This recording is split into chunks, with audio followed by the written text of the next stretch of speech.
who are all eligible to take the UPSC examination? Say, இது பொதுவாக ஃப்ரெஷர்ஸ்க்குனே வர ஒரு எல்லாத்துக்கும் ஒரு சந்தேகம் இது. யாருன்னா anyone who has completed a degree can take this examination, irrespective of whether the degree is arts degree, a science degree or a professional degree. அதாவது BA படித்தவங்களும் சரி, BSc படித்தவங்களும் சரி, BE படித்தவங்களும் சரி, இல்லை டாக்டர் MBBS படித்தவங்களும் சரி, யார் வேணாலும் இதை எழுதலாம்.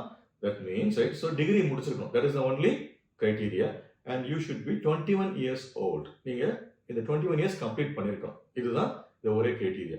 அண்ட் இன்னொரு டிகிரி அப்படிங்கும் போது இந்த டிகிரியோட பேட்டர்ன் எப்படி பண்ணியிருக்கணும்னா 10th முடிச்சிருக்கணும், தென் 12th, then any degree. That is 10 + 2 + 3 or 10 + 2 + 4 or 10 + 2 + 5, whatever the pattern means. Okay, ஆனால் கண்டிப்பாக 10th அப்புறம் தான் 12th படிச்சிருக்கணும், 12th அப்புறம் தான் டிகிரி முடிச்சிருக்கணும்.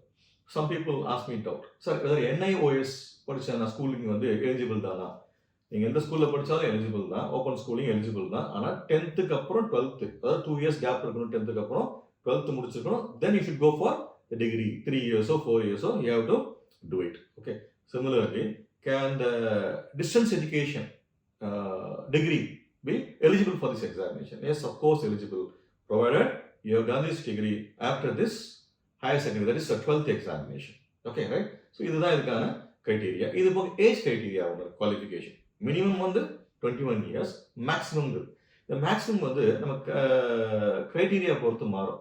அதாவது ஓசி கேட்டகரி அப்படின்னு பார்த்தீங்கன்னா அவங்களுக்கு வந்து இட் இஸ் 30 + 2, அதாவது 32 வயசு வரைக்கும் எழுதலாம். இல்லை அப்படின்னா 6 attempts, whichever is earlier, எது சீக்கிரம் முடியுதோ அது. Okay. And for OBC it is right, so 30 + 5, அதாவது 35 இயர்ஸ் வரைக்கும் எக்ஸாம் எழுதலாம் மேக்ஸிமம். அதாவது 21 minimum, 35 maximum. 7 + 2 attempts, that is they can go for a maximum of 9 attempts. And for the SC/ST it is 21 to 37 years without any, right, so ceiling on attempts. அதாவது ஒரு 16 attempt வச்சுக்கோங்களேன், attempt இல்லை கணக்கில் பேசலாம். இல்லைன்னா till 21 to 37 years of age. இது மட்டும்தான் UPSCக்கான eligibility. Okay, right. So